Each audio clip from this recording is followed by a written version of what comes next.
Zaidi ya viongozi 150 wa Kiyahudi wamesaini barua ya kulaani vikali uharibifu wa sanamu ya Yesu kusini mwa Lebanon, wakielezea kitendo hicho kuwa ni kukufuru jina la Mungu. Barua hiyo ilitolewa baada ya picha kusambaa mtandaoni mapema wiki hii ikimwonyesha askari wa jeshi la ulinzi la Israel IDF akitumia nyundo kubwa kuvunja sanamu ya kidini katika kijiji cha Kikristo cha Debel. Viongozi kutoka madhehebu mbalimbali ya Kiyahudi ikiwemo Orthodox, Conservative na Reform walielezea tukio hilo kuwa ni usaliti mbaya wa maadili ya Kiyahudi.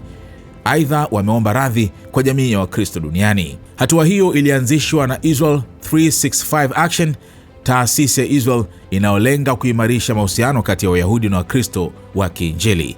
Miongoni mwa waliotia saini ni pamoja na Rabbi Dr. Kenneth Brander wa Ohir Torah Stone, Rabbi Mark Drach wa Kamati ya Kimataifa ya Majadiliano ya Kidini IJCIC, Rabbi David Rosen wa Religions for Peace, Rabbi Dr. Shmuel Yanklowitz wa Ur Al-Zedek na mwalimu mkongwe Rabbi Dr. Yitz Greenberg.